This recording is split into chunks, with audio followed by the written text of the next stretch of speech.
ഇന്നത്തെ conversational bits നമുക്ക് പെട്ടെന്ന് ചിന്തിക്കാം. ഫസ്റ്റ് വൺ വരുന്നത്, please ensure you maintain a minimum sense of propriety.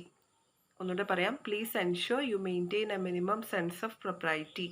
ഇവിടെ സെൻസ് ഓഫ് പ്രൊപ്രൈറ്റി എന്നുള്ള ഈ ഒരു ഫ്രേസ് കൊണ്ട് ഉദ്ദേശിക്കുന്നത് a behavioural pattern which is to be followed or accepted in a particular situation. ഒരു പ്രത്യേക സാഹചര്യത്തിൽ നമ്മൾ പാലിക്കേണ്ടതായിട്ടുള്ള പെരുമാറ്റച്ചട്ടങ്ങൾ അല്ലെങ്കിൽ സാമാന്യ മര്യാദ, ഇതിനാണ് സെൻസ് ഓഫ് പ്രൊപ്രൈറ്റി എന്നുള്ള ഈ ഒരു ഫ്രേസ് കൊണ്ട് ഉദ്ദേശിക്കുന്നത്.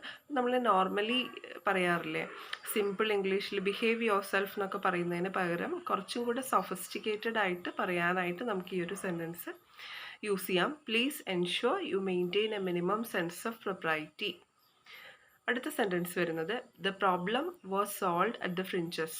ഒന്നുകൂടെ പറയാം, the problem was solved at the fringes എന്ന് വെച്ചാൽ I could find only a temporary solution for this problem. താൽക്കാലികമായി അല്ലെങ്കിൽ ഒരു പരിധി വരെ എന്നുള്ള അർത്ഥത്തിലാണ് ഇവിടെ അറ്റ് ദ ഫ്രിഞ്ചസ് എന്നുള്ള ഈ ഒരു ഫ്രേസ് യൂസ് ചെയ്തിട്ടുള്ളത്. അപ്പോൾ എനിക്ക് ഒരു പ്രശ്നത്തിന് താൽക്കാലികമായ ഒരു പരിഹാരം കണ്ടെത്താനേ സാധിച്ചുള്ളൂ.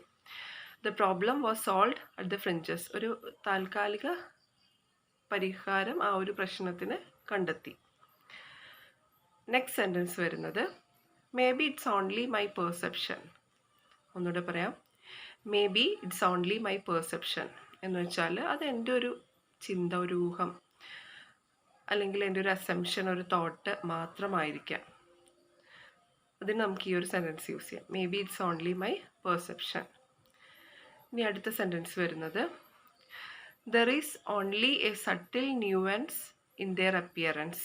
ഒന്നുകൂടെ പറയാം, there is only a subtle nuance in their appearance. ഇവിടെ സട്ടിൽ എന്നുള്ളതിൻ്റെ സ്പെല്ലിംഗ് വരുന്ന SUBTLE ആണ്, പക്ഷേ ഇവിടെ ബി സൈലൻ്റ് ആണ്.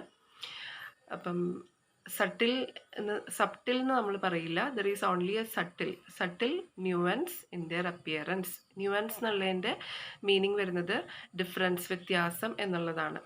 അപ്പം there is only a subtle nuance in their appearance എന്ന് പറഞ്ഞാൽ അവരുടെ ബാഹ്യമായിട്ടുള്ള ആ ഒരു രൂപത്തിലൊരു ചെറിയ വ്യത്യാസം മാത്രമേ ഉള്ളൂ. എ സ്ലൈറ്റ് ഡിഫറൻസ് എന്നൊക്കെ നമ്മൾ പറയില്ലേ, not even able to notice. നമുക്ക് കണ്ടാൽ പോലും അത്രയും നോട്ടീസ് ചെയ്യാൻ പറ്റാത്ത രീതിയിലുള്ള സ്ലൈറ്റ് ആയിട്ടുള്ളൊരു ഡിഫറൻസ് മാത്രമേ അവരുടെ അപ്പിയറൻസിൽ ഉള്ളൂ. There is only a subtle nuance in their appearance.